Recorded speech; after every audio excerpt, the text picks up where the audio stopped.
So, welcome back to another edition of Rage Against the Dice. Today we have two new posses, an outlaw posse here, who have called themselves the Lone Wolves for some reason. I don't think they quite understand the term lone. And then across here we have the Saviours, which is the main lawmen for our town. At the moment there's just a sheriff and a couple of vigilantes, I believe. The outlaws, they'll be played by myself.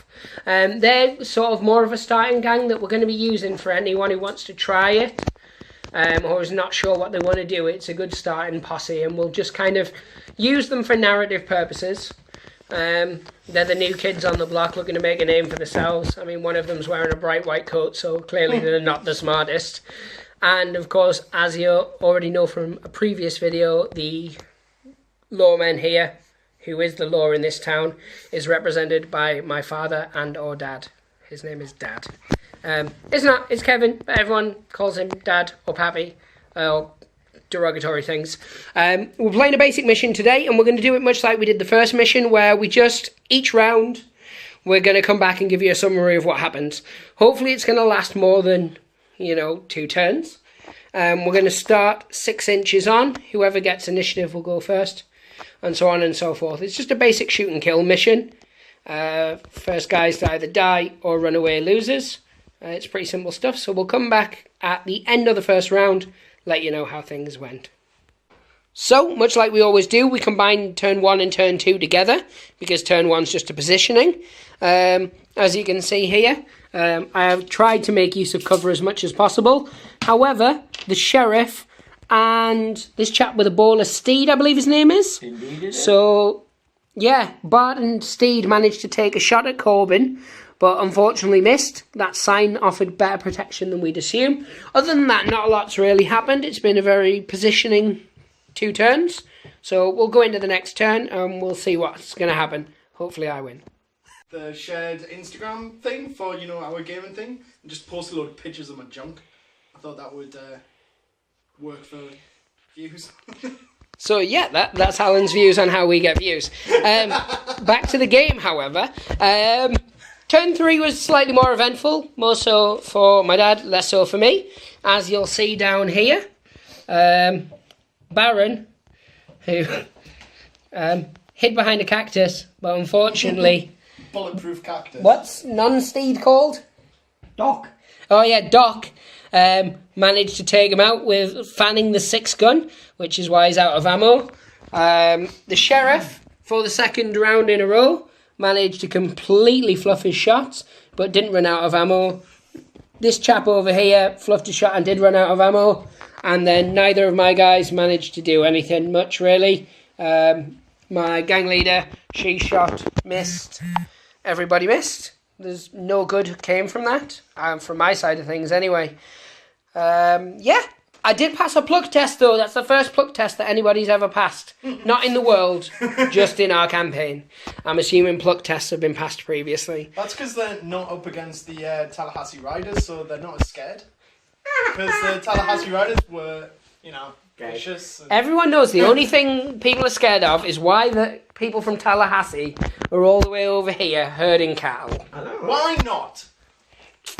I can't see it myself. Tallahassee, there's lots of jobs, there's good communities. Why would they come out here? People can be whatever they want to be, and sometimes a group of men just want to be cowboys.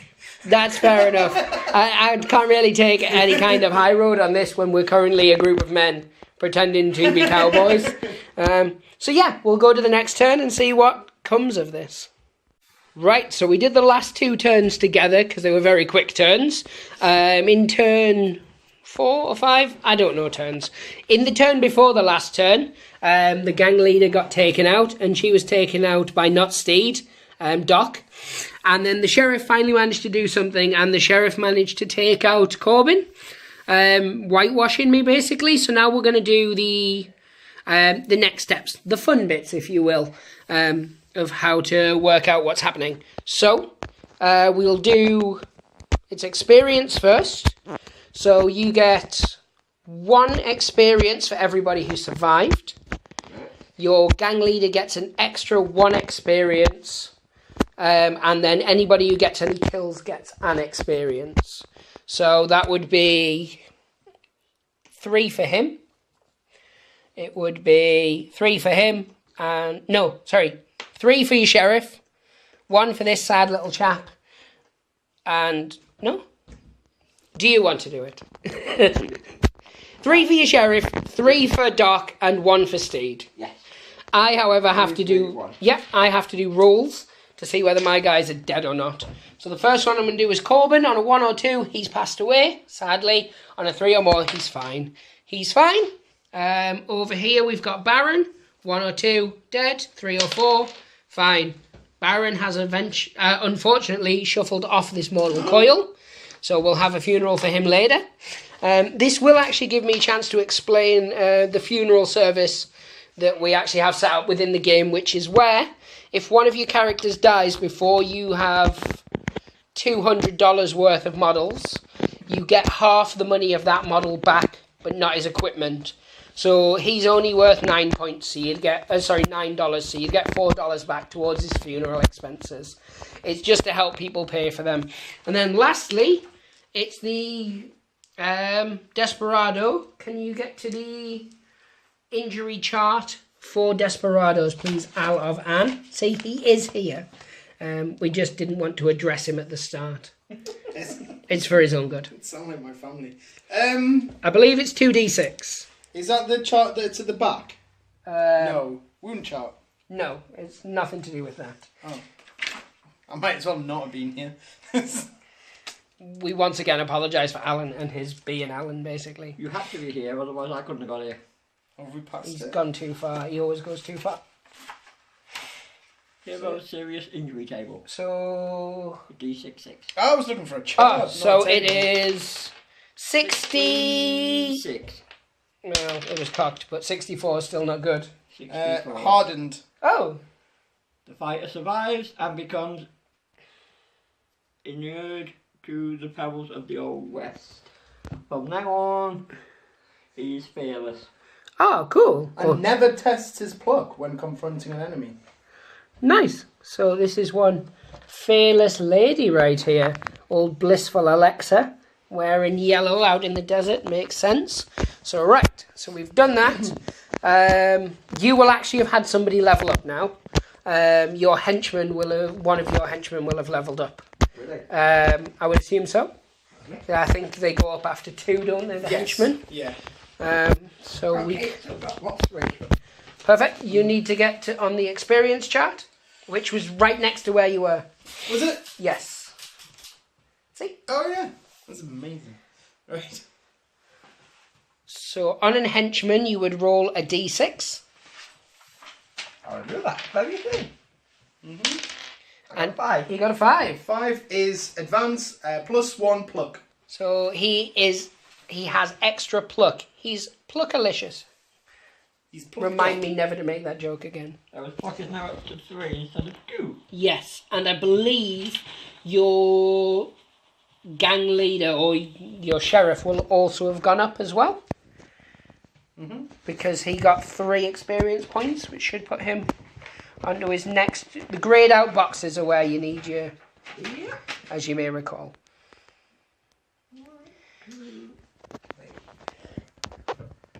Okay. So he got another experience then? Perfect, so he would roll 2d6. 2d6, yeah. And he got a double 1. Guys. 2.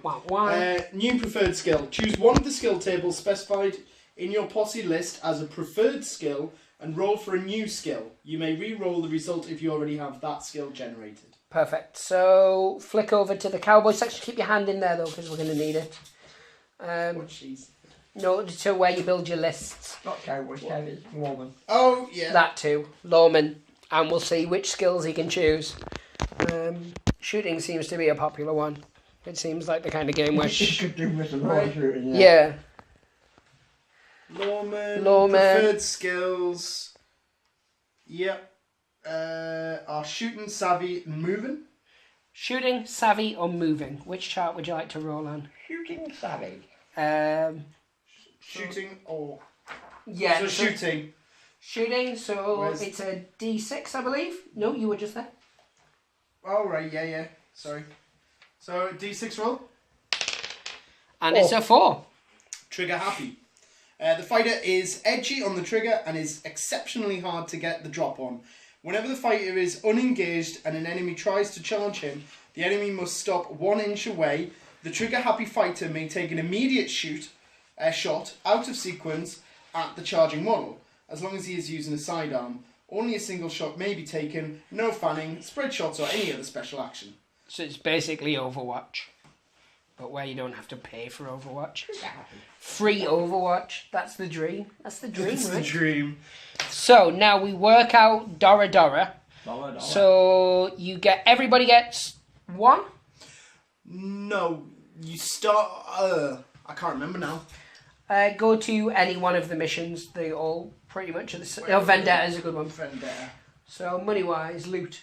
The winning posse may roll 2d6 for income. So you get an extra 2d6. I don't.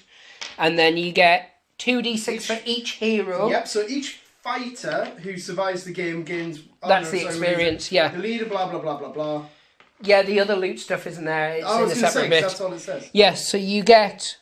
it's only your heroes, though, so it's only not henchmen. So just the lawman. Yes, and then I think you each get 1 as standard. I think it was 1 for everyone who had survived. No, that's the experience thing. Oh, right. You don't get extra money for henchmen. Henchmen don't bring anything in. Henchmen. It's just whether you get 1 or 2. Because I was going to say, when we were playing the last time, I was rolling 6 dice at one point. Now it's 2 for... Only because people had turned into henchmen. Yep. Okay. Your guy turned from a henchman to a hero. Because remember, I rolled too many. That was because one of my guys, on the second game, because 2 of my guys had turned into heroes, and then we realised you couldn't. Yeah. So I had to re-roll them. Remember, because only heroes roll. So,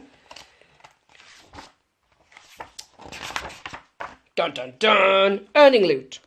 So it's right here. There it is.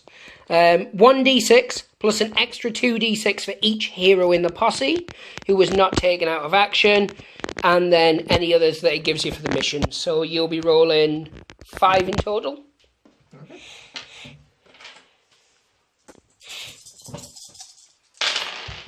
Six, 10, 14, 18, 20.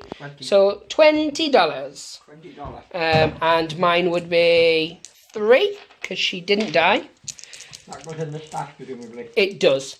And I got 14, which I'm no doubt going to have to use to replace my chap. Not my chap.